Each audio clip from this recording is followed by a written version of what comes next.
بسم الله والحمد لله والصلاة والسلام على رسول الله وعلى آله وصحبه ومن والاه أما بعد. On va commencer donc aujourd'hui le cours numéro 170 dans l'explication du tafsir de Surat al-Baqarah, Cheikh Salih al-Fawzan rahimahullah wa hafizahullah ta'ala. Et en cette fin de Ramadan, j'aimerais juste en profiter pour faire un petit rappel, parce que des fois on voit que quand c'est le 27e jour, on a passé la 27e nuit du Ramadan, eh bien on dirait que les gens, ils ont déjà comme si dans leur esprit, c'est fini le Ramadan, ça y est, hein? On a fait la nuit du... Ils prétendent que, bon, ils pensent que c'est la nuit du destin, le 27e, la 27e nuit, c'est la nuit du destin, hein, ça y est, c'est fini le Ramadan. Non, c'est pas fini encore. C'est pas fini encore. Il reste encore des jours, il reste encore une nuit, hein, ou des nuits. Il reste encore du temps pour lire le Coran, pour faire des sadaqat, wa alaykum salam wa rahmatullahi wa barakatuh, pour faire des sadaqat, hein, pour faire des bonnes œuvres, hein, faire des bonnes œuvres, pour aider les pauvres, pour aider les gens, pour aider la cause de l'islam, pour aider les mosquées. Il reste encore des occasions, des opportunités pour faire le bien. C'est pas fini encore. Tant qu'il reste, même jusqu'à la dernière seconde de la journée, hein, c'est encore le Ramadan, c'est pas fini. Donc il faut profiter encore jusqu'à la fin. Et il faut faire des efforts continus jusqu'à la fin. Parce que le prophète sallallahu alayhi wa sallam, il dit dans le hadith, innamal a'malu bil khawatim. Innamal a'malu bil khawatim. C'est-à-dire, les œuvres vont avoir uniquement une récompense selon la façon dont elles sont conclues, comment elles sont terminées, hein? Et donc si tu veux que ton Ramadan soit bon, tu as commencé en beauté, termine en beauté. Tu as fait des efforts pendant le Ramadan, continue tes efforts jusqu'à la fin. Maintenant fais plus d'efforts encore, hein? Augmente tes efforts encore. C'est pas après la 27e nuit tu dis ça y est, c'est terminé maintenant, hein, je me repose. On peut se calmer, on peut se reposer. Non. Le jour de Eid, tu vas fêter. On n'est pas encore là. D'accord? Inch'Allah. Donc, on continue dans notre explication de Ayatul Kursi. Bien entendu, après le Ramadan, c'est pas fini. Hein? Après le Ramadan, c'est pas fini non plus, dans le sens qu'il faut continuer les efforts dans le reste de l'année et durant toute ta vie et jusqu'à ta mort. Ça, c'est normal. Mais les efforts du Ramadan sont récompensés de façon particulière, donc c'est important de profiter de ça, hein? Profiter de cette occasion-là. C'est comme quand les gens, par exemple, il y a des soldes, ou bien il y a des périodes de soldes, des périodes dans les magasins où on baisse les prix, hein? Si toi tu vas aller acheter, est-ce que tu vas aller acheter dans les moments de l'année où les choses coûtent plus cher, ou bien tu vas profiter des moments de solde pour essayer d'acheter les choses que tu veux et avoir un meilleur prix, hein? Bon, tu cherches les bonnes occasions, pour en profiter, hein? Si tu profites pas des bonnes occasions, ça veut dire que tu réfléchis pas bien, tu profites pas bien. Donc le Ramadan, hein, c'est comme si tu dis que si tu compares avec les périodes de solde, c'est dans le même genre d'idée en fait, le fait que tu peux avoir des hasanat multipliés pour les mêmes œuvres que tu fais durant l'année. Et donc imagine si tu fais plus d'efforts, eh bien tes récompenses vont être encore plus récompensées. Donc ça veut dire que c'est une période bénite, une période particulière. C'est pas comme n'importe quelle période de l'année. Et si tu ne tiens pas compte de ça, et si tu es insouciant de ça, eh ben dans ce cas-là, tu es un perdant. Tu as perdu. Hein? Donc c'est comme quelqu'un par exemple, il achète, par exemple il y a une période où dans les magasins on vend tout à 50% de rabais. 50% de rabais. Et toi tu attends juste la fin quand le solde est fini et tu retournes le lendemain, tu vas l'acheter au plein prix. Hein? Donc tu as perdu la moitié tu paies le double maintenant pour rien. Donc pourquoi? Parce que tu n'as pas profité des périodes dans lesquelles il y avait plus de barakat.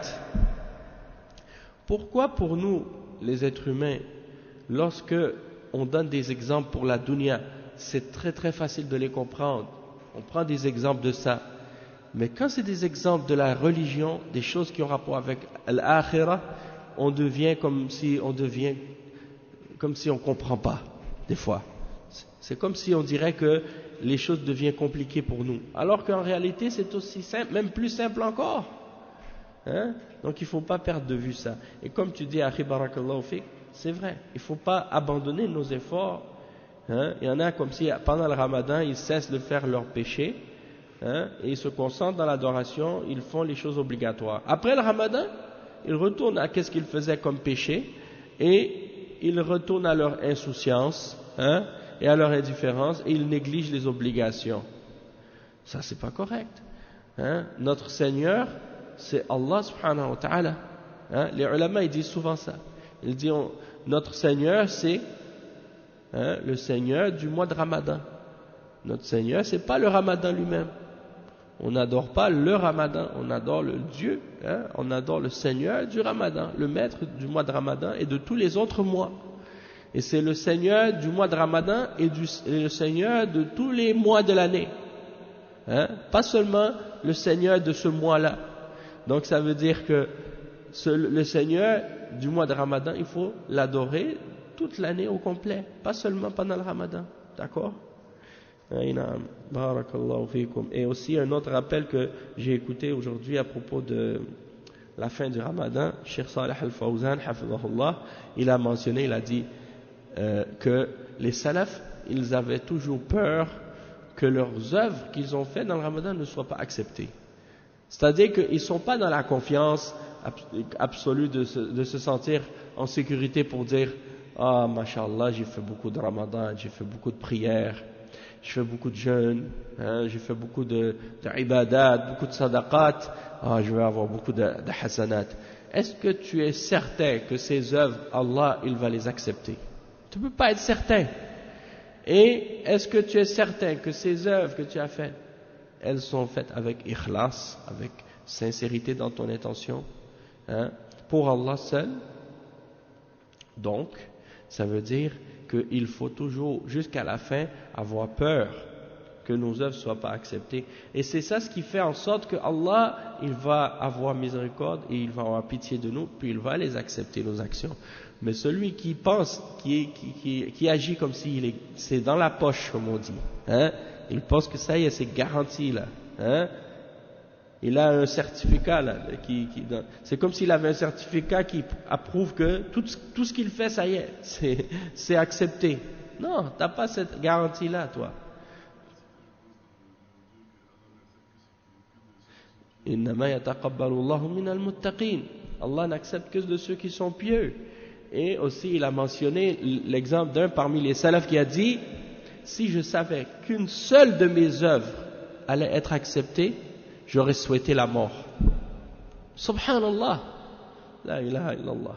Donc, ça c'est un rappel aussi important pour nous, de ne pas se sentir fier ou de ne pas être en sécurité vis-à-vis de nos œuvres et de toujours être dans l'idée qu'on a eu des manquements, on n'a pas fait les choses comme Allah mérite qu'on les fasse et on n'a pas été jusqu'au bout, hein, de qu'est-ce que Allah nous demande. On a encore toujours de l'amélioration à faire. Et un dernier point aussi, c'est que beaucoup d'entre nous, on se base beaucoup sur nos souhaits et qu'est-ce qu'on espère, qu'est-ce qu'on a comme espérance par rapport à l'avenir, par rapport à nos choses, par rapport à l'éducation, par rapport à nos enfants, par rapport à nos familles, par rapport à notre religion, par rapport à nos bonnes œuvres, par rapport à beaucoup de choses. On dit ah, j'espère que Allah, parce qu'aujourd'hui je pensais à ça, je fais des doigts pour mes enfants, je fais des doigts pour Allah, pour que il accepte mes œuvres, pour que je fasse, mes actions soient sincères et ainsi de suite. Mais qu'est-ce que je fais concrètement pour faire en sorte que cette chose-là se réalise? Tu fais des doigts pour tes enfants pour que Allah les préserve, mais qu'est-ce que tu fais concrètement pour les préserver? C'est ça. Donc des fois souvent les êtres humains, qu'est-ce qu'on fait? C'est ça. On dit oh Allah, préserve mes enfants, protège-les contre le shaitan, protège-les contre l'égarement et tout. Mais qu'est-ce qu'on fait concrètement pour les protéger réellement? Si tu les laisses faire qu'est-ce qu'ils veulent, si tu les laisses écouter n'importe quoi, si tu les laisses faire n'importe quoi, puis après tu fais des doigts pour eux pour dire oh Allah, préserve-les, c'est pas suffisant. C'est pas suffisant. Tu peux pas juste te baser sur ton espoir pour penser que les choses vont s'arranger toutes seules. Non, tu dois prendre les causes. Tu dois surveiller tes enfants. Tu dois regarder qu'est-ce qu'ils font.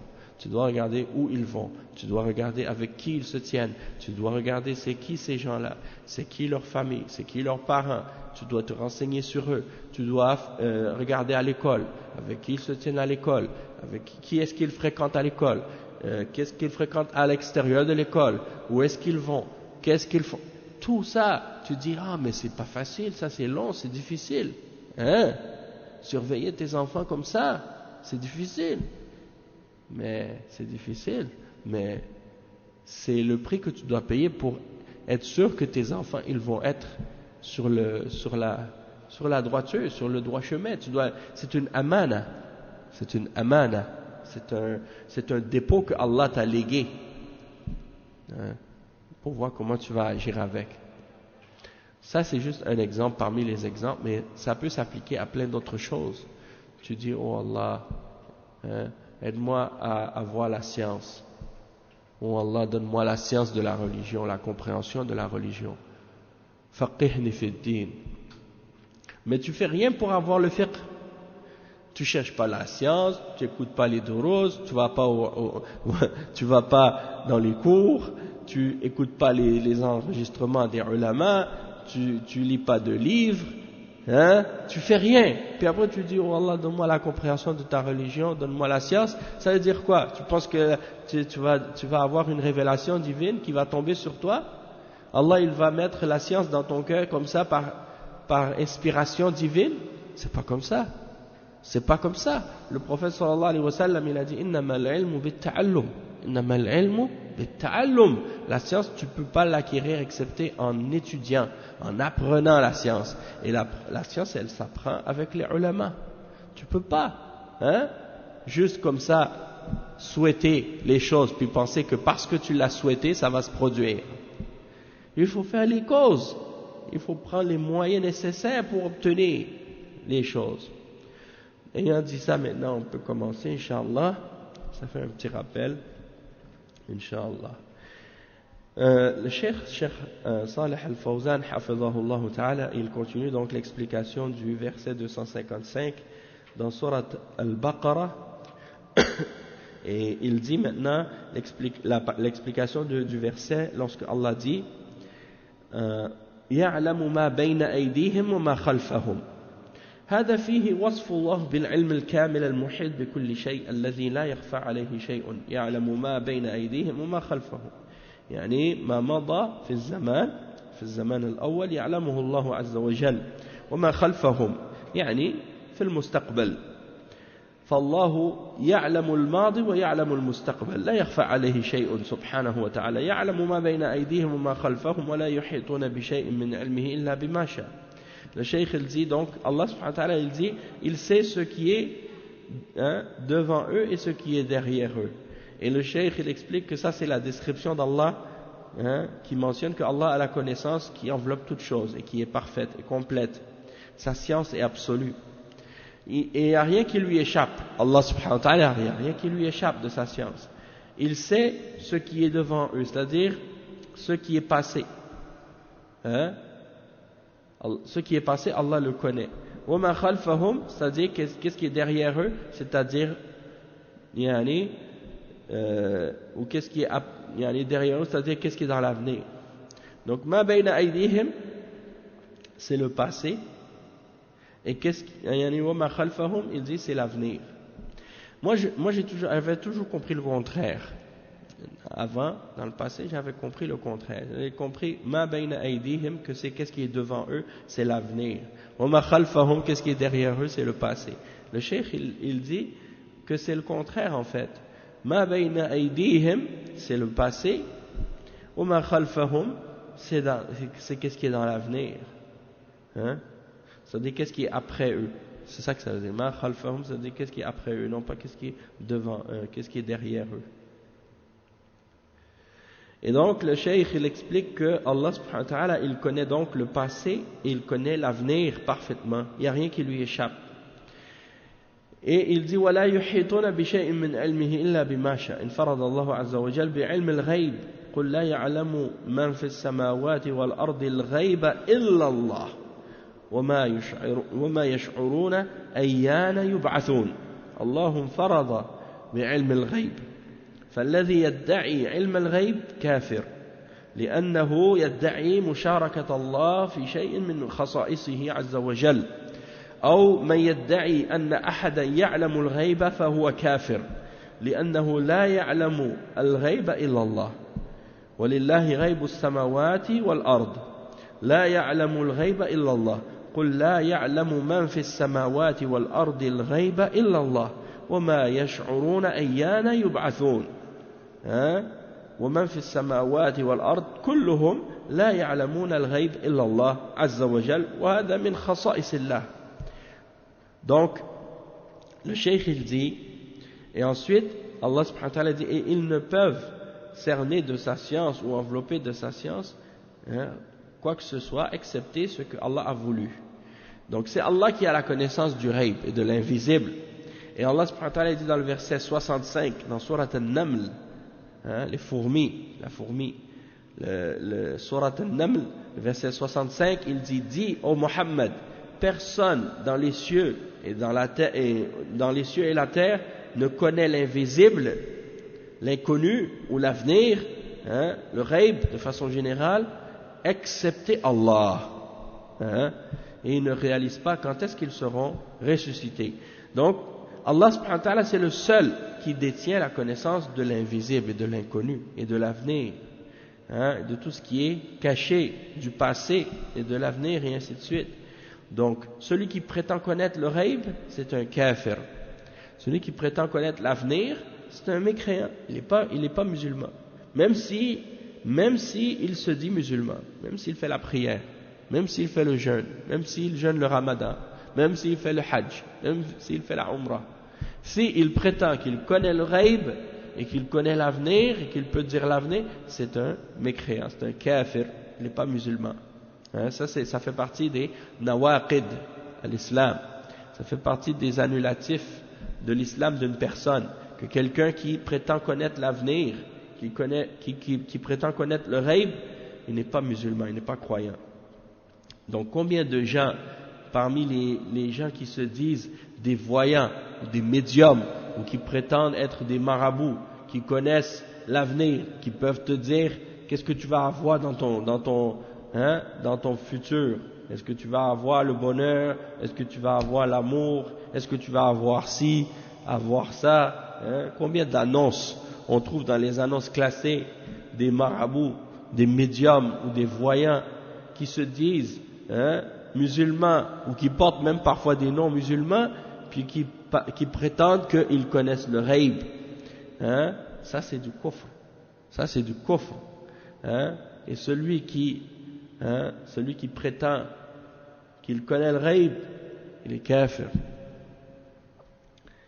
Et donc c'est pour te dire, ces gens-là, en plus c'est des menteurs, ils connaissent pas le ghaib. C'est exactement ça. S'il connaissait le ghaib lui-même, même Allah subhanahu wa ta'ala, il dit à propos dans le Coran, il dit à propos du prophète sallallahu alayhi wa sallam, dit, il dit, c'est ça, le verset 188 dans surat Al-A'raf. Allah subhanahu wa ta'ala, il dit, قُلْ لَا أَمْلِكُ لِنَفْسِي نَفْعًا وَلَا ضَرًّا إِلَّا مَا شاء الله وَلَوْ كُنْتُ أَعْلَمُ الْغَيْبِ لَاسْتَكْثَرْتُ مِنَ الْخَيْرِ وَمَا مَسَّنِيَ السُّوءُ إِنْ أَنَا إِلَّا نَذِيرٌ وَبَشِيرٌ لِقَوْمٍ يُؤْمِنُونَ. Dit, je ne détiens pour moi-même ni profit ni dommage, sauf ce que Allah veut. C'est-à-dire, je ne peux ni profiter je ne peux ramener à moi-même ni un bienfait, ni repousser un mal. Je ne peux faire ni un bienfait, ni un mal, excepté ce que Allah a voulu. Et si je connaissais l'invisible, si je connaissais l'avenir, j'aurais fait en sorte que j'ai beaucoup de bien, en abondance, et aucun mal ne m'aurait touché. Allah subhanahu wa ta'ala, il ordonne au prophète sallallahu alayhi wa sallam de dire ça aux gens. Que si je connaissais le ghaib, j'aurais eu beaucoup de bien. Vous imaginez si vous pouvez connaître l'avenir? Le verset 188 dans Surat Al-A'raf. Donc ça réfute tous ces gens-là. Tous ces gens-là qui prétendent l'avenir. S'ils connaissaient l'avenir comme ils le prétendent, pourquoi dans ce cas-là, ils n'ont pas plein d'argent et de la richesse et des biens? Si c'était sérieux, qu'est-ce qu'ils prétendent? Ils auraient été les premiers à en profiter. Mais eux, ils savent, et nous on sait également que ce sont des menteurs. Non. Et donc, personne ne connaît le ghaib. Il y a le verset qu'on a cité. قُلْ لَا يَعْلَمُ مَنْ فِي السَّمَاوَاتِ وَالْأَرْضِ الْغَيْبَ إِلَّا اللَّهِ. Le verset 65 dans Surat An-Naml et le verset 188 dans Surat Al-A'raf. Donc Allah subhanahu wa ta'ala, c'est le seul qui connaît le ghaib. Et celui qui prétend connaître le ghaib, il est kafir parce qu'il prétend être associé avec Allah subhanahu wa ta'ala dans une chose qui fait partie de ses particularités et de ses caractéristiques exclusives. Donc tu ne peux pas prétendre connaître le ghaib. Allahul Musta'an. Et donc si quelqu'un prétend connaître le ghaib, donc il est kafir. Parce que personne ne connaît le ghaib excepté Allah. وَلِلَّهِ غَيْبُ السَّمَاوَاتِ وَالْأَرْضِ. Allah subhanahu wa ta'ala dit dans le verset 123 dans Surat Hud, c'est à Allah qu'appartient le ghaib, l'invisible des cieux et de la terre. La ya'lamul ghaiba illa Allah. Donc personne ne connaît le ghaib excepté Allah. Et l'autre verset, il n'y a personne, donc le verset 65 qu'on a lu tantôt, personne ne connaît le ghaib dans les cieux et sur la terre excepté Allah. Donc هذا من خصائص الله. والغيب ما غاب عنا في الماضي أو في المستقبل. هذا هو الغيب. علم الغيب عالم الغيب والشهادة. Donc le ghaib c'est quoi en arabe? En arabe le ghaib c'est tout ce qui est inconnu, invisible, caché, tout ce qu'on ne voit pas. Et al-ghaib c'est ce qui est inconnu du passé ou de l'avenir. C'est ça le ghaib. Et Allah subhanahu wa ta'ala, il est alimul ghaybi wa shahada. Ça c'est un des noms d'Allah subhanahu wa ta'ala, qu'il est alimul ghaybi wa shahada, le connaisseur de l'invisible et de ce qui est apparent. Le verset 92 dans Surat Al-Mu'minun. Donc des fois les êtres humains ils peuvent pas voir qu'est-ce qui est infiniment petit. Et on peut savoir parfois qu'il y a certaines choses qui existent, qui sont infiniment petites, avec des appareils comme des microscopes ou des choses de ce genre. Ça fait partie du ghaib aussi. Les choses qui sont très petites, les bactéries, les microbes, les trucs comme ça, on les voit pas nous. Et il n'y a pas longtemps que les êtres humains, ils ne pouvaient même pas les voir non plus. Maintenant, on a réussi à voir ces choses-là qui faisaient partie du ghaib. On a réussi à les voir avec des microscopes, des appareils qui nous permettent de les voir, les cellules de notre corps. Toutes sortes de choses que auparavant on savait même pas que ça existait, que Allah a créé. Les gens avant, ils ne savaient pas, par exemple, comment se passait la procréation, comment les êtres humains se reproduisaient. Ils ne voyaient pas les spermatozoïdes, par exemple. C'est tellement petit qu'ils ne pouvaient pas savoir que c'était dans ces petites créations-là que Allah subhanahu wa ta'ala, par l'intermédiaire de ça qu'il faisait, qu'il y avait une procréation parmi les êtres humains et parmi les animaux et même aussi parmi les plantes, mais avec maintenant les appareils que les hommes ont inventés, maintenant ils peuvent voir ces choses-là. Donc ça, c'est qu'est-ce qu'on appelle le ghaib relatif. C'est un ghaib qui est relatif dans le sens que il est relatif à certaines personnes ou à certaines périodes. C'est pas un ghaib absolu. Parce qu'il y a des choses qui peuvent être un ghaib pendant un moment, puis lorsqu'on découvre certains moyens pour les découvrir, ça devient des choses connues par la suite. Ou bien, des fois, l'espace aussi. Il y a beaucoup de choses dans l'espace qu'on regarde avec des appareils. Des choses qu'on ne voyait pas avant. C'est tellement immense qu'on ne peut même pas les voir. Ou c'est tellement loin qu'on ne peut pas les voir, ça nous paraît petit. Donc ça faisait partie du ghaib au moment où on ne pouvait pas les voir, et quand on a réussi à les voir, ça devient une chose apparente. Mais ça, c'est des choses relatives. Mais le ghaib absolu, qui est inconnu des créatures, personne ne peut le connaître excepté Allah subhanahu wa ta'ala. Et si on arrive à apprendre des choses à propos du ghaib, c'est uniquement par la permission d'Allah. C'est uniquement par la permission d'Allah. Et le cheikh il dit وَالْغَيْبُ هُوَ الشَّيْءُ الْمَاضِي أو المستقبل لا يعلمه إلا الله ولكن الله يطلع أنبياءه على شيء من علم الغيب من أجل الدلالة على صدق رسالتهم ومن أجل منفعة الخلق عالم الغيب فلا يظهر على غيبه أحدا إلا من ارتضى من رسول فالله يطلع نبيه ورسوله على شيء من الغيب الرسول صلى الله عليه وسلم ما علم هذا من نفسه وإنما لأن الله أطلعه عليه فلا يظهر على غيبه أحدا إلا من ارتضى من رسول وهنا يقول يعلم ما بين أيديهم وما خلفهم ولا يحيطون بشيء من علمه إلا بما شاء يعني بما شاء فأطلع عليه أو أحاط به أحدا من خلقه من رسله وأنبيائه عليهم الصلاة والسلام. Donc le cheikh il dit que la connaissance quand on parle du ghaib, on parle de qu'est-ce qui est inconnu, de ce que seul Allah connaît du passé ou de l'avenir. Il dit mais c'est possible par contre que Allah fasse savoir à certains de ses prophètes quelque chose de l'invisible. Et il dit que la raison pour laquelle Allah leur fait connaître des choses de l'invisible, c'est pour indiquer leur sincérité et leur véracité, et la véracité de leur message.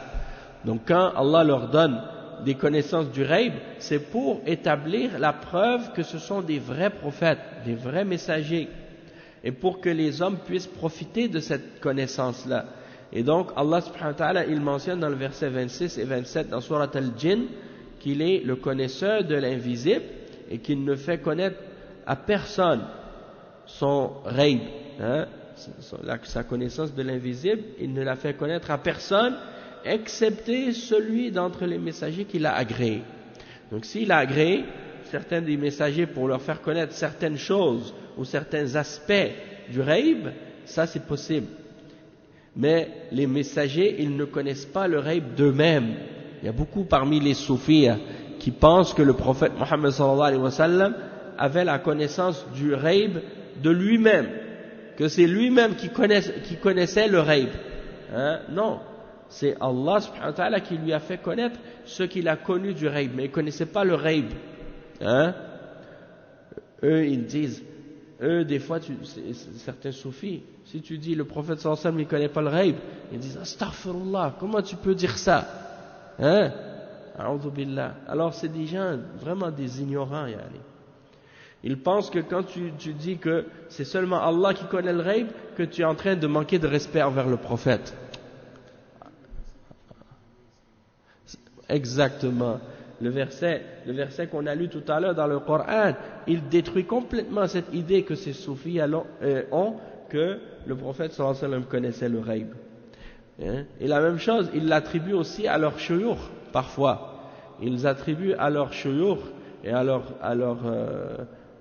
shuyukh et à leur awliya, soi-disant leurs saints, hein, la connaissance du ghaib. Et ils disent même parfois que si quelqu'un ne connaît pas le ghaib, il ne peut pas être un wali, il ne peut pas être un saint. A'udhu billah. Quoi? Ça veut dire que ces gens-là, ils sont en train de dire que les awliya, c'est des gens qui prétendent le ghaib ou bien qui connaissent le ghaib, et personne ne connaît le ghaib excepté Allah, et que celui qui prétend connaître le ghaib, il est kafir. Donc les awliya, ce ne sont pas des gens qui prétendent connaître le ghaib, au contraire. Celui qui prétend connaître le ghaib, il n'est pas un wali. Au contraire, c'est un kafir, c'est un hérétique. Nasallallahu al-afiyah. Et le cheikh, il dit, donc, Allah subhanahu wa ta'ala, il fait connaître certaines choses du ghaib à certains de ses prophètes, mais c'est Allah qui leur fait connaître ces choses-là, et personne d'autre. Allah, il dit, فَلَا يُظْهِرُ عَلَى غَيْبِهِ أَحَدًا إِلَّا مَنْ ارْتَضَى مِنْ رَسُولٍ. Et dans le verset qu'on est en train de lire dans Surat al-Baqarah, il dit, وَلَا يُحِيطُونَ بِشَيْءٍ مِّنْ عِلْمِهِ إِلَّا بِمَا شَاءَ. Il ne fait pas connaître, ils ne peuvent envelopper de sa science que ce qu'il a voulu. C'est-à-dire que Allah subhanahu wa ta'ala, il peut donner à certaines de ses créatures, parmi ses messagers et ses prophètes, de la connaissance de certaines choses qui ont rapport avec le ghaib. Il dit ensuite, وَأَمَّا الْكَهَنَةِ وَالْمُنَجِّمِينَ وَالسَّحَرَةِ فهؤلاء كذابون لا يعلمون الغيب ومن صدقهم صار مثلهم من صدق الكهنة والمنجمين والسحرة في علم الغيب فهو كافر مثلهم لأنه لا يعلم الغيب إلا الله أو من أطلعه الله من رسله على شيء من الغيب. الرسول صلى الله عليه وسلم ما يعلم الغيب ولو كنت أعلم الغيب لاستكثرت من الخير وما مسني السوء فالرسول ما يعلم الغيب من ذاته وإنما يعلم شيئا من الغيب أطلعه الله عليه. Donc il dit en ce qui concerne les gens, les voyants, les médiums, les gens qui se disent astrologues, qui pensent qu'ils connaissent l'avenir en regardant les astres, ou l'astrologie, c'est-à-dire les signes zodiaques, les signes zodiaques. Ils vont dire un tel il est Gémeaux, un tel il est Scorpion, un tel il est Bélier, un tel il est Sagittaire, un tel il est Cancer, un tel il est Vierge ou je sais pas quoi. Et puis après ils te disent aujourd'hui pour les Vierges vous avez beaucoup de chance, vous allez avoir ci, vous allez avoir ça, vous n'avez pas ça aujourd'hui, a'udhu billah, c'est n'importe quoi. Et ils disent un Scorpion ascendant Gémeaux, Bélier ascendant Sagittaire, je sais pas quoi, il y a des bêtises comme ça. Tout ça c'est du mensonge. Le cheikh il dit ça c'est du mensonge. La même chose pour les sorciers, les sorciers, les marabouts qui prétendent qu'ils connaissent le ghaib. Tous ces gens-là c'est des kadhaboun, des grands menteurs. Et il dit donc ces gens-là eux-mêmes sont des kuffars parce qu'ils prétendent connaître l'avenir. Et il dit tous ceux qui croient en eux ou qui vont les consulter en croyant en ce qu'ils disent, ce sont eux aussi des kuffars. Si tu dis que tu connais le ghaib, tu es un kafir. Si tu crois en quelqu'un qui prétend connaître le ghaib et tu dis oui, je crois que qu'est-ce qu'il dit c'est vrai, alors dans ce cas-là tu es kafir toi aussi, comme eux. Et donc il y a beaucoup de musulmans parfois qui vont voir ces gens-là. Allah al-Musta'an. Et parmi les kuffars, ça tu n'as même pas besoin de calculer. Parmi les kuffars, pour eux c'est pratique commune. Beaucoup d'entre les kuffars, ils ont même leur voyant ou leur médium attitré, officiel. Il y en a même des fois, c'est parmi des hommes politiques, même des gens importants. Ils ont leur voyant là, ils ont leur médium ou leur marabout qu'ils vont consulter avant les élections, qu'ils vont consulter avant les grandes décisions, et ils leur demandent est-ce que je vais réussir, est-ce que je vais gagner, est-ce que je vais ci, je vais ça. Allah al-Musta'an.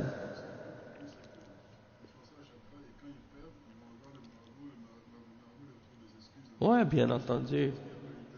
Exactement, oui. Donc, ben oui, il y en avait un comme ça même à Montréal. Il disait que c'était le marabout de l'ancien président français Jacques Chirac. Quand il y avait une élection ou quelque chose, il allait le voir. C'était un Mauritanien ici à Montréal. Il était ici à Montréal, Allah al-Musta'an. Et un Dajjal, un shaitan, il prétend connaître l'avenir. Et donc Jacques Chirac, il vient, il s'assoit devant lui. Est-ce que tu peux, est-ce que tu peux me dire, est-ce que je vais gagner les élections ou non? A'udhu billah. Et les kuffars, c'est comme ça. Moi, je me rappelle même parmi des gens de ma famille, la famille de ma mère, par exemple, des tantes qui allaient voir ils appellent la tireuse de cartes. Je ne sais pas si vous avez entendu parler de ça.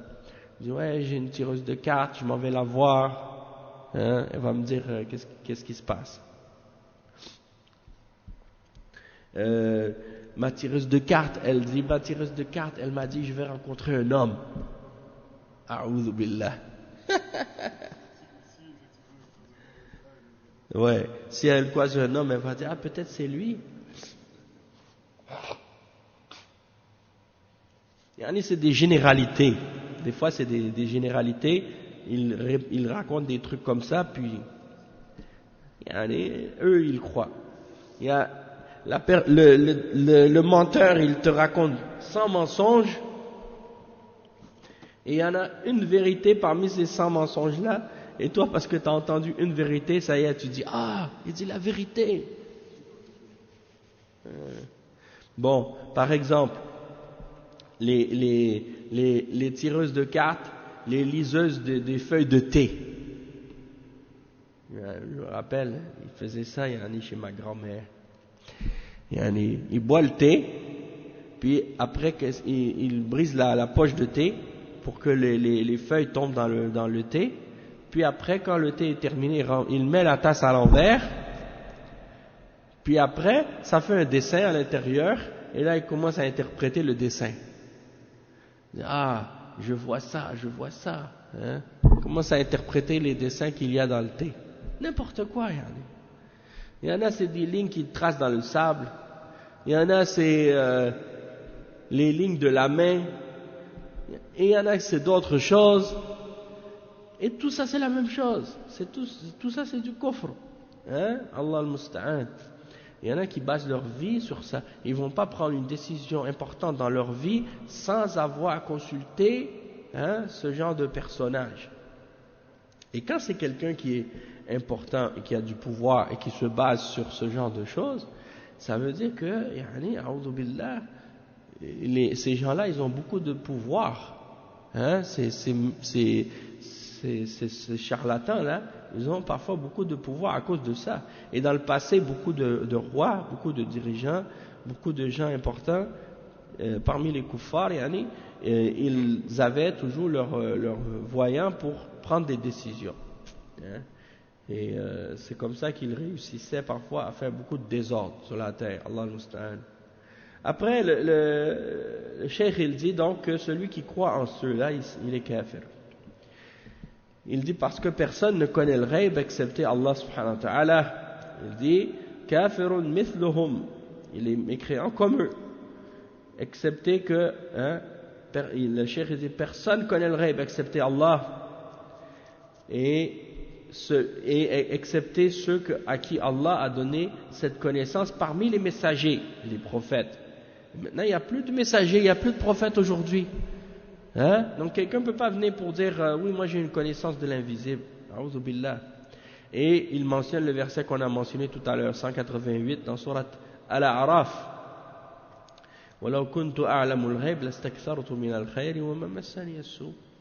Si il mentionne la fin du verset 188. Si je connaissais le ghaib, j'aurais ramené beaucoup de bien pour moi-même et aucun mal ne m'aurait touché.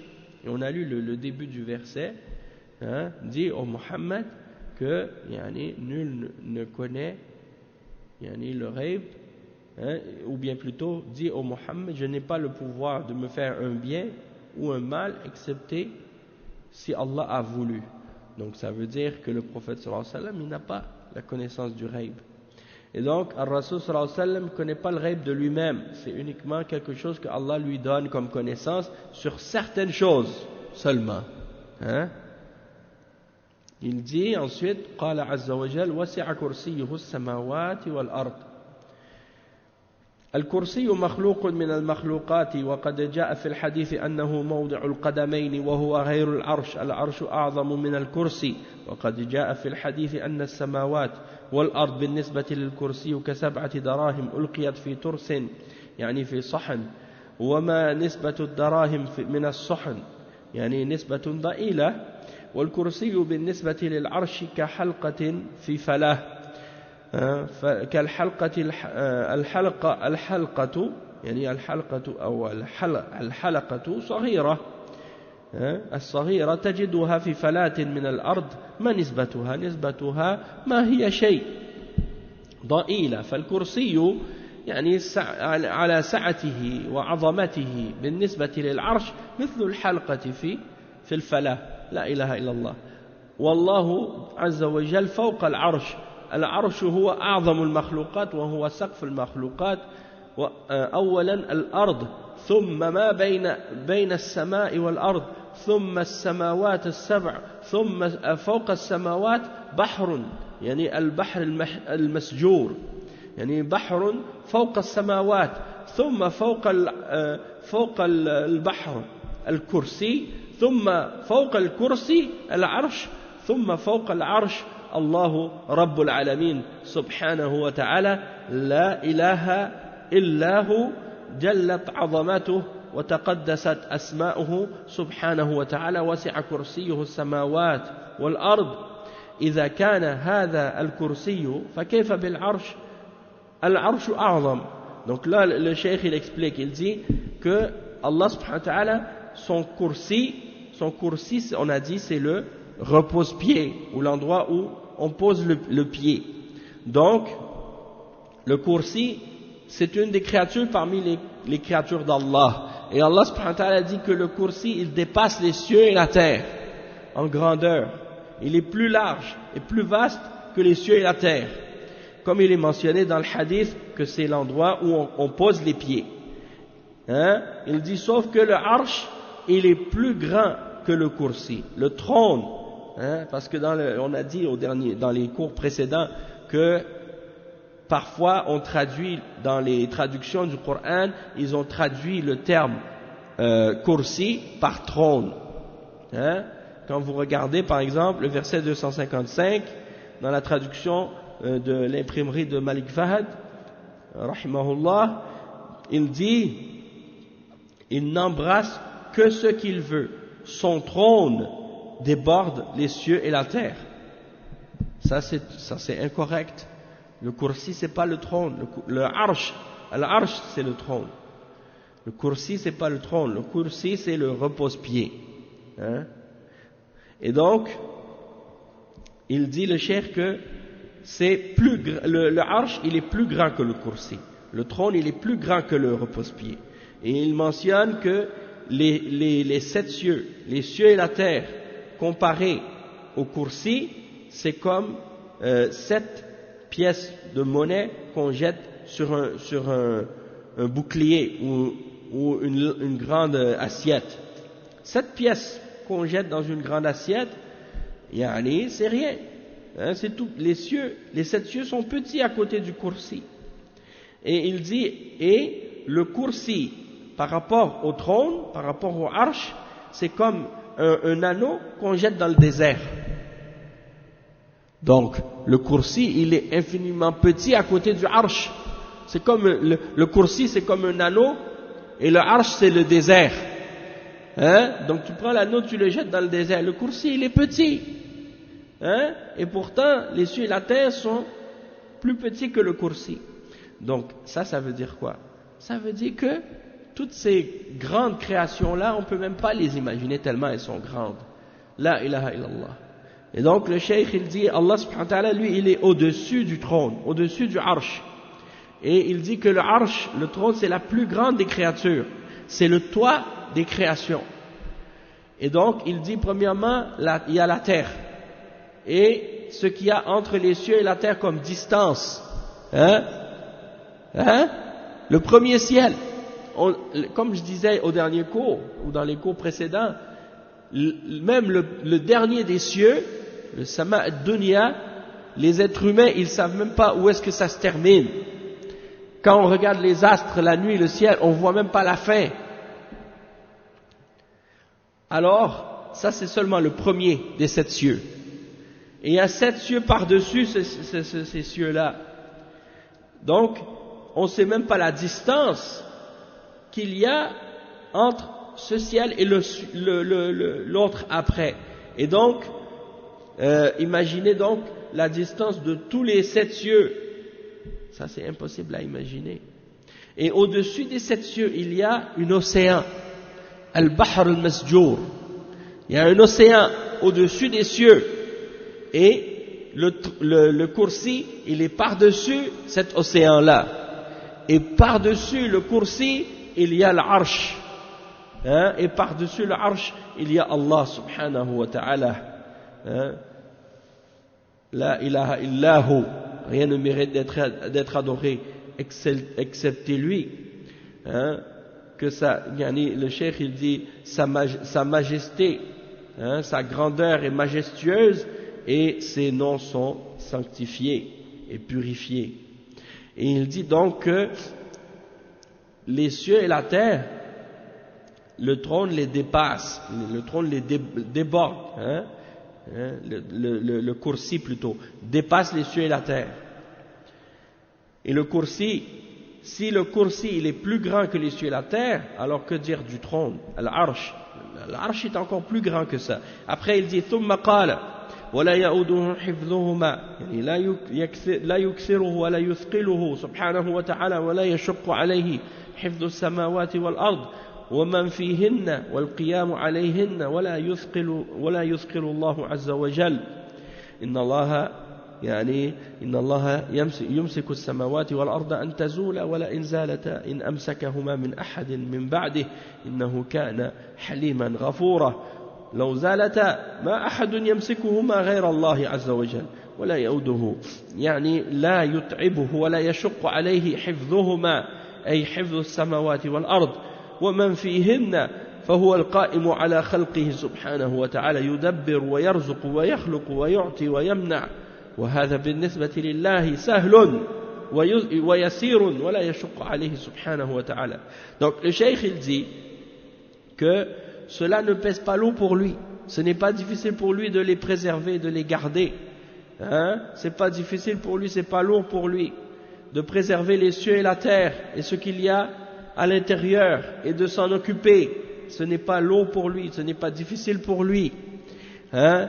Donc quand on dit par exemple que Allah subhanahu wa ta'ala il est sur le trône, il est sur le arsh et que il est au-dessus de Al-Kursi, il est au-dessus de Al-Kursi. Certains parmi les égarés ou parmi les ignorants, ils disent vous dites que Allah il a un repose-pied, hein? Vous les wahhabiyya, hein, comme les ahbash, ils aiment ça, attaquer les gens de la sunna et les salafiyin, ils les appellent wahhabiyya. Ils disent vous les wahhabiyya, vous êtes des anthropomorphistes. Vous dites que Allah il a un repose-pied. Hein? Donc pour vous, Allah il a besoin de reposer ses pieds. Hein? Allah il a besoin d'un trône pour s'asseoir ou des choses de ce genre. On n'a jamais dit ça. Hein? On n'a jamais dit ça. C'est eux qui ont dit ça. Hein? Allahul Musta'an. La vérité, c'est que nous on affirme ce qu'Allah a affirmé. C'est tout. On affirme ce qu'Allah a affirmé. Allah subhanahu wa ta'ala, il a dit qu'il a un repose-pied. Il a un repose-pied. Il est au-dessus de son trône. On dit qu'il est au-dessus de son trône, c'est tout. Mais, est-ce que vous pensez que nous, on dit que Allah subhanahu wa ta'ala, il est supporté par son trône? Jamais. On n'a jamais dit ça. Au contraire, c'est pas le trône qui supporte Allah, mais c'est Allah qui supporte son trône. Allah subhanahu wa ta'ala n'a pas besoin de son trône. Il n'a pas besoin de rien parmi ses créatures. Et on ne dit pas non plus que le repose-pied supporte Allah. Au contraire, c'est Allah subhanahu wa ta'ala qui supporte le repose-pied. C'est lui qui supporte toute la créature et toute la création. Et comment Allah subhanahu wa ta'ala s'est élevé sur le trône, personne ne le sait, excepté lui. Et on ne peut pas poser la question pour le comment ou essayer d'imaginer comment Allah subhanahu wa ta'ala est et comment il s'est élevé sur son trône. Laysa kamithlihi shay'un wa huwa as-sami'ul basir. Si dans ton esprit tu es capable d'imaginer quelque chose, dis-toi que cette chose-là n'est pas Allah. Si dans ton esprit tu es capable d'imaginer quelque chose, dis-toi que cette chose-là n'est pas Allah. Parce que personne n'est capable d'imaginer Allah subhanahu wa ta'ala ni ses attributs. Donc ça réfute absolument et complètement les chimères des Jahmiya et des Mu'tazila et des Asha'ira et des Maturidiyya et de ceux qui les suivent parmi les sectes contemporaines comme les Ahbash et compagnie. Tous ces gens-là sont des menteurs et des gens dans l'égarement au sujet des attributs d'Allah parce qu'ils refusent d'affirmer ce que Allah a affirmé pour lui-même. Et à cause de ça, ils nous accusent d'être des Wahhabiyya. Hein? Mais Al-Wahhab, c'est Allah. Hein? Et si vous dites qu'on est des Wahhabiyya, nous on vous dit Allah c'est Al-Wahhab. Hein? On adore Al-Wahhab. Et si vous parlez du Cheikh Mohammed ibn Abdul Wahhab, par contre, ah bien dans ce cas-là, on dit c'est un savant parmi les savants de l'islam, parmi les ulama de la sunna, qui a défendu le Coran et la sunna, et qui a combattu contre le shirk et les innovations et les bid'ah. Donc si vous avez quelque chose contre lui parce qu'il a défendu le Coran et la sunna, alors le problème il est chez vous. Hein? Qu'est-ce que vous avez à lui reprocher? Qu'il a critiqué les bid'ah et le shirk? C'est ça son péché? Hein? Qu'il a défendu le tawhid et la voie des prophètes et la croyance des messagers? C'est ça son péché? C'est pour ça que vous lui en voulez? Vous voulez que les musulmans deviennent comme les chrétiens et les juifs, commencent à adorer les tombes et les morts et dire que ça c'est la religion de Dieu? A'udhu billah. Ça c'est pas la religion d'Allah. La religion d'Allah c'est d'adorer Allah seul, de rien associer avec lui et de rien invoquer avec lui, de l'adorer lui seul et directement, sans intermédiaire ni intercesseur, et de rejeter toute innovation ou adoration qui est faite de manière qui contredit ce qu'il a légiféré ou qui n'a pas été révélé par son messager. Donc ça c'est des innovations et on doit les rejeter, sinon la religion elle va devenir quelque chose qu'elle n'est pas. Elle va être transformée par les hommes pourront jouer avec comme ils veulent, comme c'est le cas des juifs et des chrétiens quand ils ont commencé à innover dans leur religion. Eh bien aujourd'hui on reconnaît plus les enseignements de Moussa alayhi salam, on reconnaît plus les enseignements de Isa alayhi salam, parce qu'ils les ont falsifiés et métamorphosés et transformés et changés complètement jusqu'à ce qu'on ne les reconnaisse plus. Donc l'islam il est préservé de ce genre de falsification là. Walau kariha al-kafirun, même si cela n'en déplaise aux mécréants et aux idolâtres et aux laïcs qui veulent essayer de déformer l'islam. Donc le cheikh il dit que le fait de Allah subhanahu wa ta'ala, le cheikh il cite le verset 41 dans Surat Fatir dans lequel Allah subhanahu wa ta'ala dit Inna Allaha yamsiku as-samawati wal ard an tazula. Allah subhanahu wa ta'ala, c'est lui qui retient les cieux et la terre pour qu'ils ne s'affaissent pas. Wala in zalata in amsakahuma min ahadin min ba'di. Et si les cieux et la terre ils s'affaissaient, personne ne pourrait les retenir excepté Allah.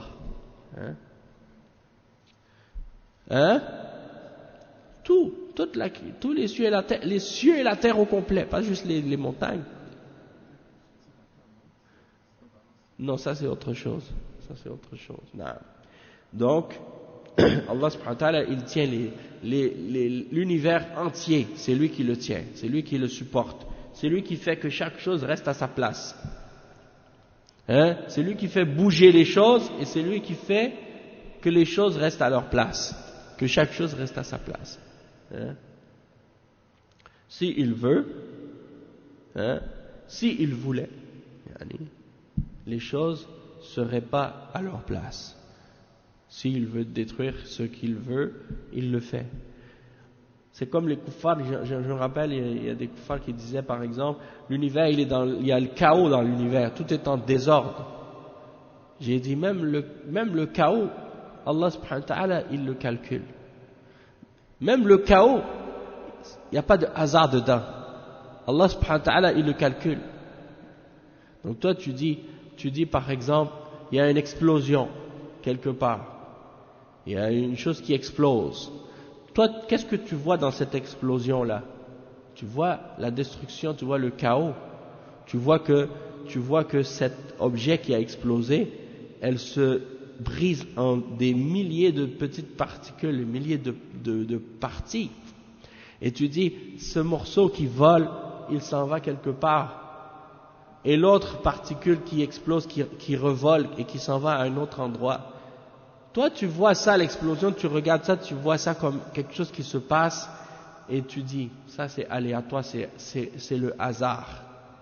Peut-être qu'une des pièces de l'explosion, elle revole et puis elle se rentre dans ton œil, ou bien elle frappe quelqu'un d'autre sur sa tête, ou elle frappe quelqu'un d'autre qui est même pas présent. Peut-être qu'il est dans un autre endroit, dans un immeuble, et ça passe par la fenêtre et ça le frappe sur sa tête.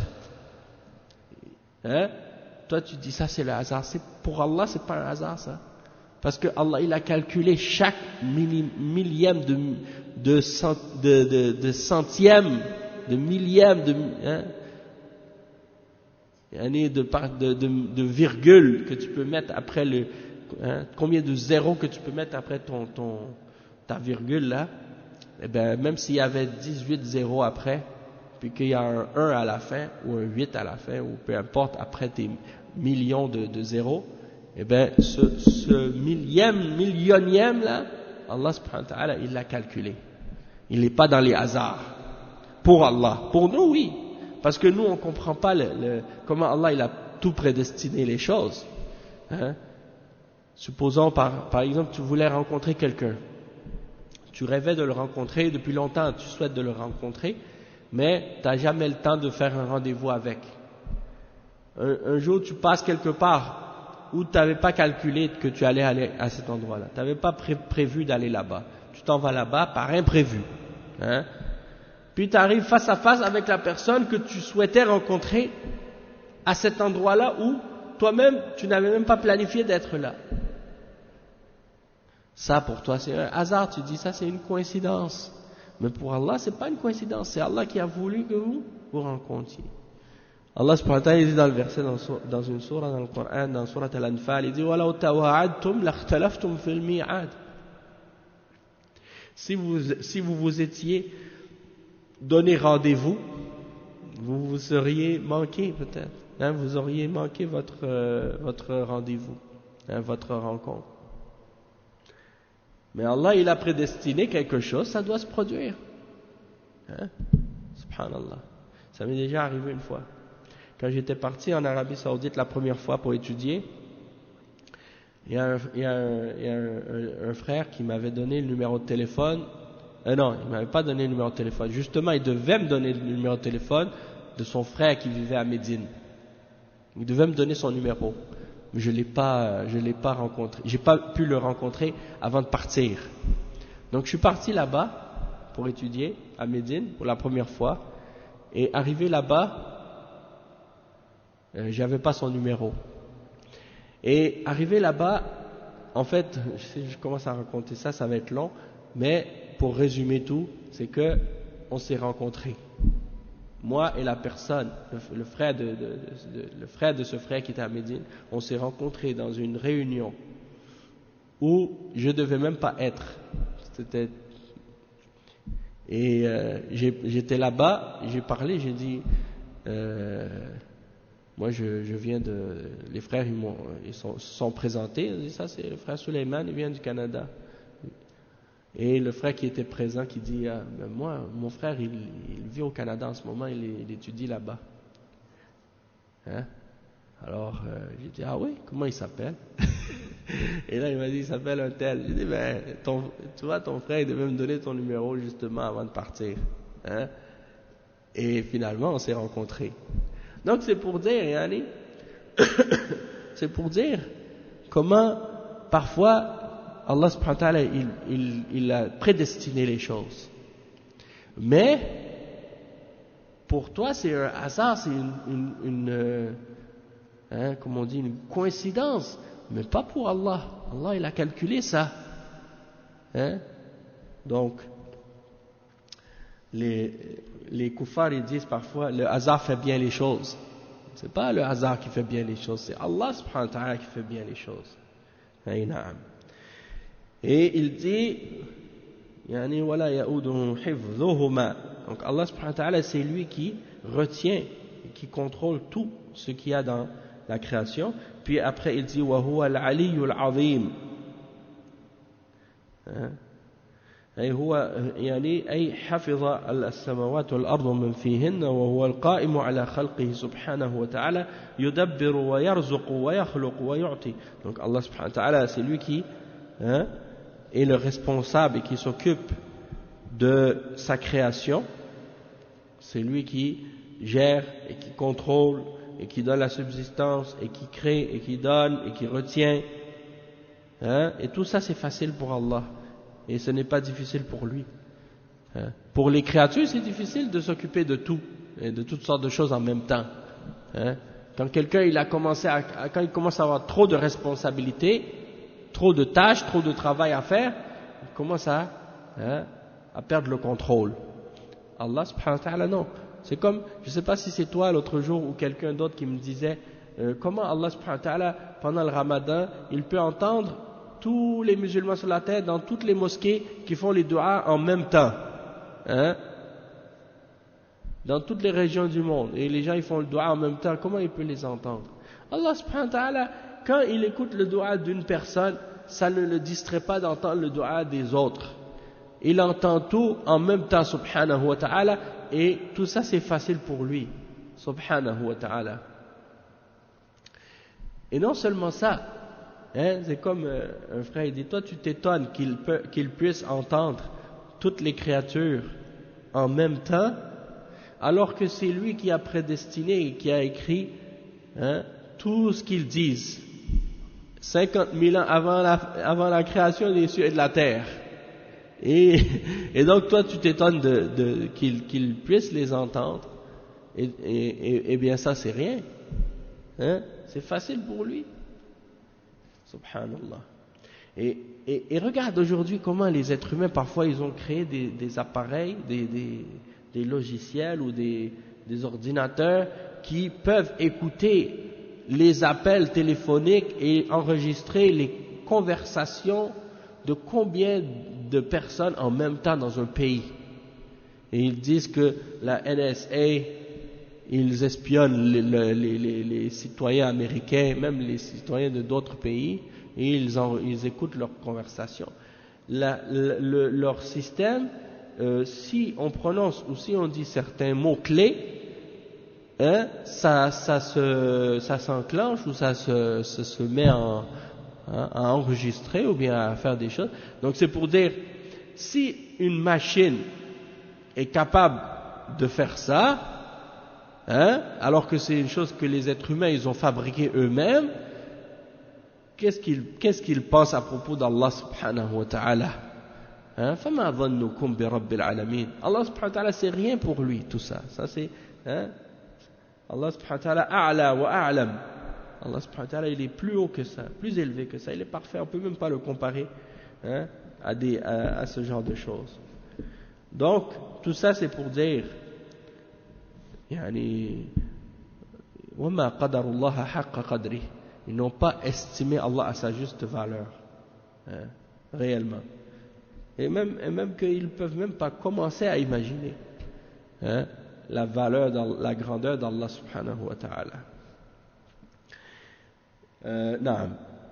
Après le cheikh il dit وَهُوَ الْعَلِيُّ الْعَظِيمُ. Il termine donc le verset Ayatul Kursi comme ça. Il dit وَهُوَ الْعَلِيُّ الْعَظِيمُ وَهَذِهِ آخِرُ جُمْلَةٍ مِنَ الْجُمَلِ الْعَشْرَةِ وهي من جمل الإثبات. وهو العلي أي المرتفع على خلقه، العلي فوق مخلوقاته كما قال عز وجل وهو القاهر فوق عباده وهو الحكيم الخبير. وهو العلي بذاته سبحانه فوق مخلوقاته وهو القاهر فوق عباده ويرسل عليكم حفظه. فالله عز وجل فوق عباده مستو على عرشه، وهذا فيه إثبات العلو لله عز وجل، وهو صفة من صفاته الذاتية الدائمة المستمرة، أنه فوق مخلوقاته سبحانه وتعالى ومستو على عرشه، فله العلو المطلق، العلو الذات علو الذات وعلو القدر وعلو القهر. يعني العلو له ثلاث معاني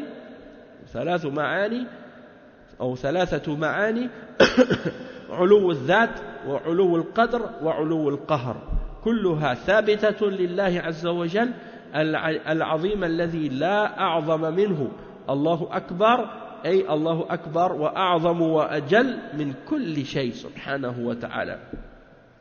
فهذه الآية اشتملت على 10 جمل فيها نفي وفيها إثبات، نفي للنقائص عن الله عز وجل وإثبات لصفات الكمال لله عز وجل، ولذلك صارت أعظم آية في كتاب الله عز وجل وحق لها ذلك لما تشتمل عليه من هذه المعاني الجليلة. Donc le cheikh, on va terminer avec ça pour aujourd'hui, avec la fin de l'explication de Ayatul Kursi. Et il dit, le cheikh, dans la conclusion de l'explication de ce verset, وَهُوَ الْعَلِيُّ الْعَظِيمُ. Il est le très haut, le très grand. Et ça, c'est la dernière des 10 phrases qui composent ce verset.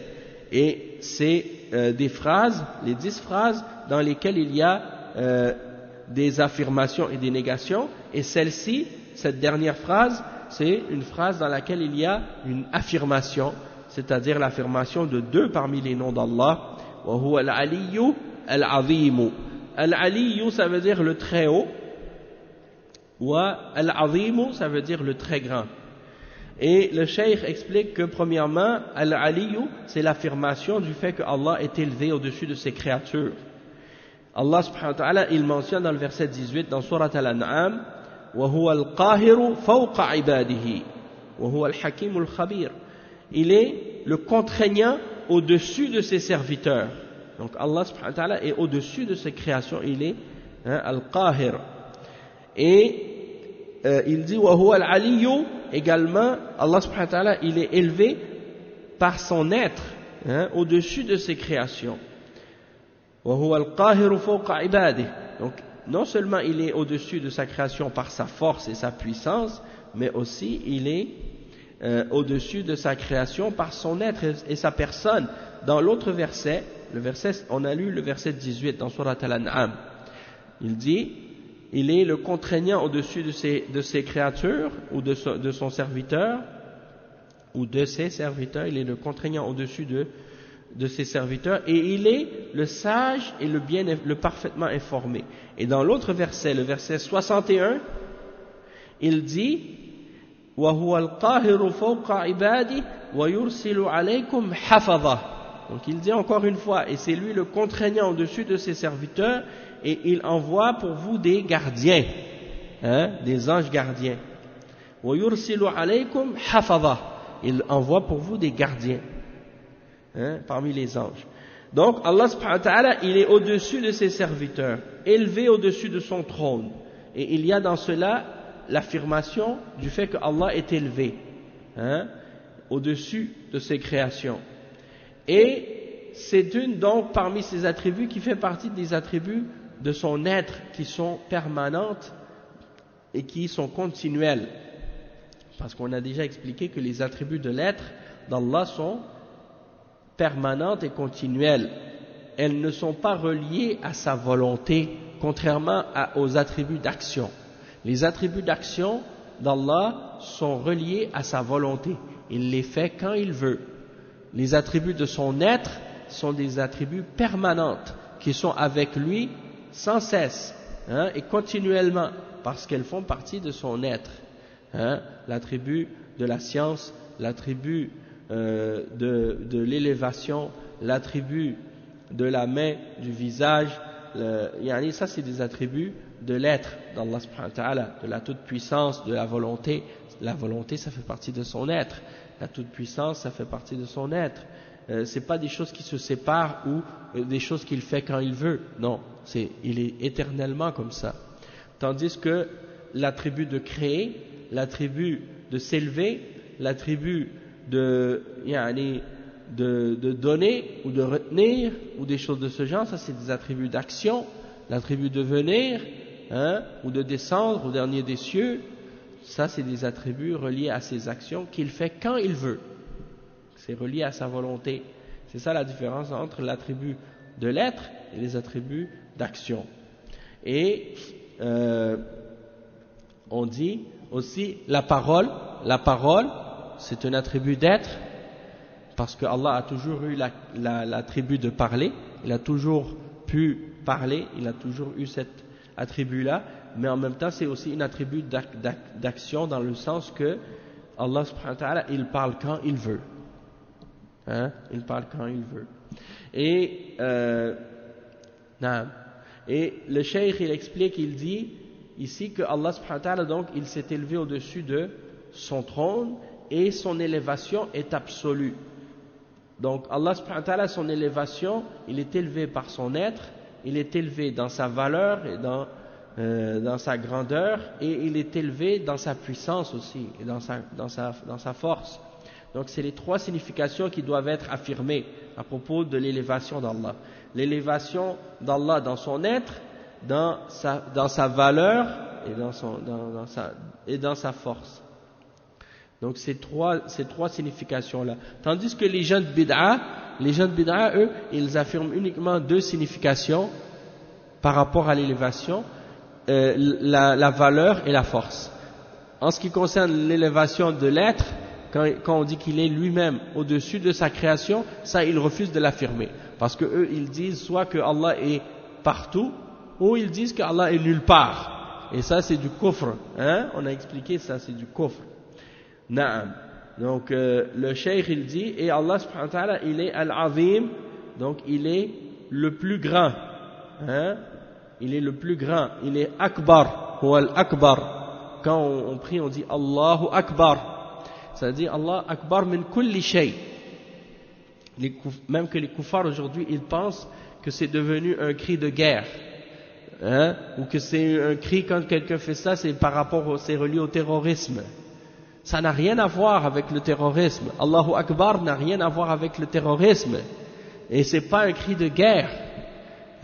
On le répète, le fait de dire Allahu akbar, on le dit dans chaque prière, à chaque mouvement qu'on fait, on dit Allahu Akbar dans la prière, excepté quand on se relève du ruku', mais sinon tous les autres mouvements de la prière, en le faisant, on mentionne, on dit Allahu Akbar, c'est-à-dire Allah est le plus grand. Et quand on rentre même, la première chose qu'on dit en rentrant dans la prière, c'est Allahu Akbar. Allah est le plus grand. Il n'y a rien qui est plus grand que Allah. Allah est plus grand que tout. Peu importe qu'est-ce que la chose peut être, que ce soit une chose concrète ou une chose abstraite, peu importe, une idée ou une pensée ou un système ou une idéologie ou peu importe, tout, hein, Allah est plus grand que tout. Et le cheikh il dit,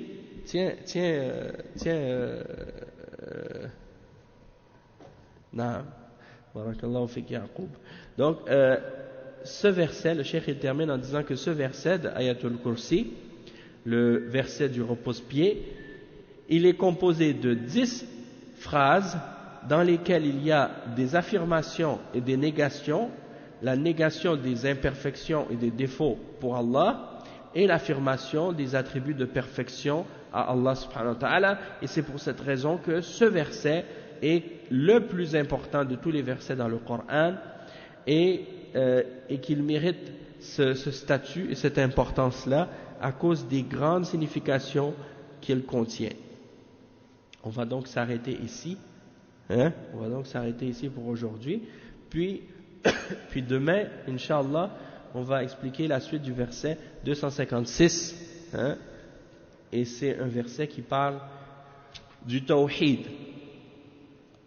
Donc on va rentrer dans ce verset-là demain, Inch'Allah. Subhanakallahumma wa bihamdik.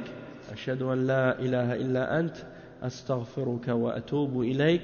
وصلى الله وسلم على نبينا محمد وعلى آله وصحبه أجمعين والسلام عليكم ورحمة الله وبركاته.